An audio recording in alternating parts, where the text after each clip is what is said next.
Okey, dalam video ni kita akan sambung pula tengok bagaimanakah cara membuat pengiraan yang melibatkan gabungan operasi bagi pecahan positif dan pecahan negatif.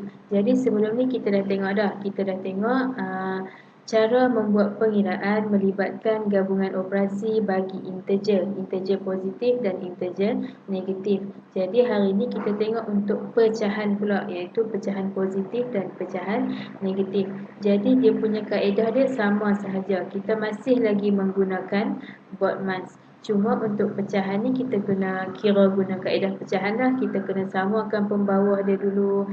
Kita nak darab pun kita kena tengok kita nak darab yang mana, nak bahagi yang mana. Okey, tak apa, sekejap kita tengok.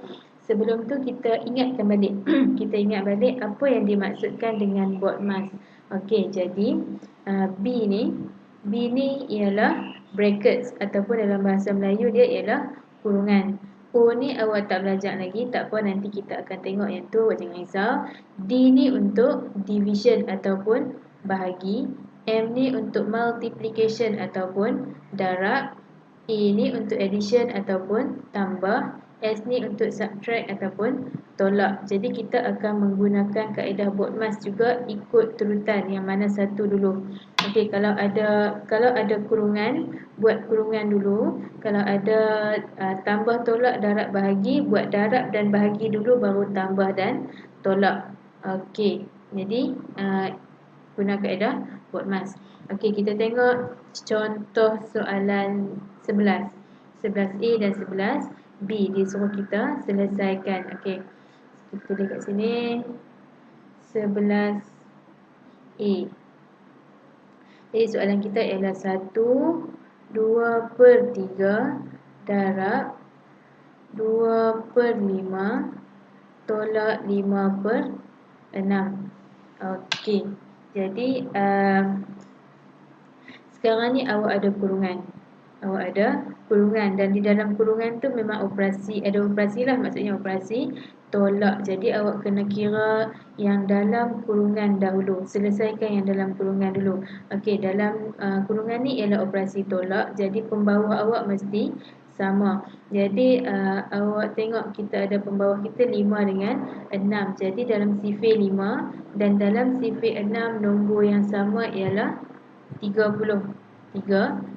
Jadi 5 ni darabkan dengan 6. Atas pun kena darabkan dengan 6. 6 ni awak darab dengan 5. Atas pun kena darab dengan 5. Jadi awak tulis 1/2/3 darab. Okey, 2 darab dengan 6 akan dapat 12. Per 5 darab dengan 6 sama dengan 30. Tolak 5 darab 5 sama dengan 25. 6 darab 5 sama dengan 30. Jadi pembawah dia dah sama. Bila pembawah dia dah sama, awak boleh tolak macam biasa. Jadi tolak yang atas ni, awak akan dapat 1/2/3. Okey, walaupun 1/2/3 ni belum kira lagi ataupun belum ada pengiraan yang melibatkan 1/2/3 lagi, awak salin sahaja supaya kita tak hilang. Kita boleh ikut langkah dia satu demi satu. Okey, sekarang ni kita kira yang belakang kan. Darab 12 tolak 25. 12 tolak 25. Jadi awak ada RM12, awak hutang RM25. Jadi baki dia masih lagi berhutang sebanyak 13/30. Okey, 13/30. Okey, sekarang ni ini ialah operasi darab. Bila operasi darab, dia tak ada masalah lah kalau pembawah dia tak sama pun. Jadi kita tukar yang ni je. Jadi pecahan tak wajar. Jadi 3 darab dengan 1, 3. 3 tambah 2 sama dengan 5. 5/3 darab negatif 13/30. Okey. Jadi bila darab, maksudnya awak boleh potong yang atas dengan yang bawah. Jadi 5 guna sifir 5. 5 bahagi 5 1. 30 bahagi 5 sama dengan 6. Jadi sifir 3 kita tak ada 13, tak ada. Jadi tinggalkan begitu sahaja. Darab 1 darab dengan 13, negatif ada negatif kat sini. Negatif 1 kan. 1 darab negatif 13 bersamaan dengan negatif 13.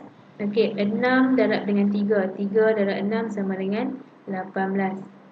Selesai. Jawapan kita ialah negatif 13 per 18. Okey, itu untuk 11A. Kita tengok pula 11B. 11B. Okey, B. Kita ada 5 per 8. 5 per 8 tambah 1 per 3 bahagi negatif 5 per 6.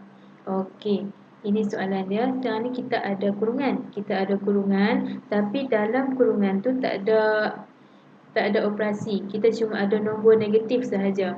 Jadi selesailah dalam kurungan tu, tak ada masalah. Lepas tu kita ada operasi tambah, kita ada operasi bahagi. Jadi antara tambah dengan bahagi kita kena selesaikan yang bahagi dulu.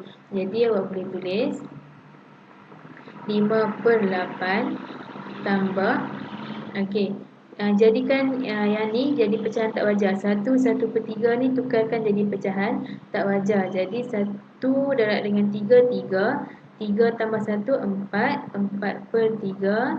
Okey, bahagi negatif 5 per 6.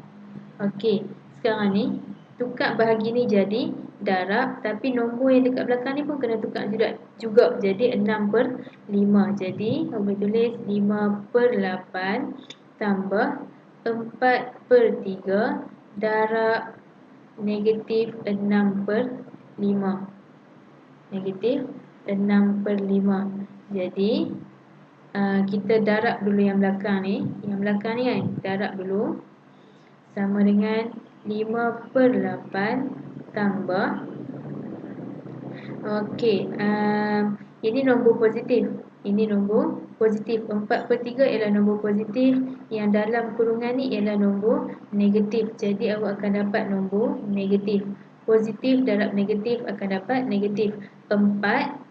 Dan okey, 3 dengan 6 kita boleh potong.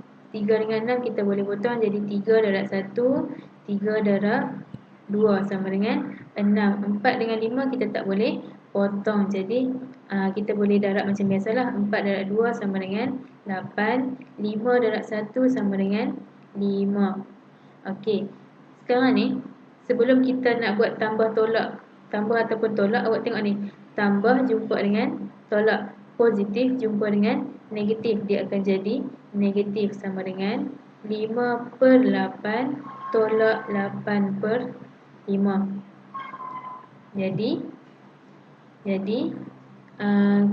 pembawah dia tak sama. Pembawah dia lain. Jadi kita kena samakan pembawah dulu. Okey, dalam sifir 8 dengan dalam sifir 5, nombor yang sama ialah 40. Ialah 40. Jadi 5 darabkan dengan 8. 8 yang atas ni pun darab dengan 8. 8 darab dengan 5. 5 darab dengan 5. Jadi 5 darab 5 sama dengan 25 per 40 tolak 8 darab 8 sama dengan 64 per 40. Jadi sekarang ni awak boleh tolak macam biasa. Jadi 25, dia ada RM25 tapi dia hutang RM64.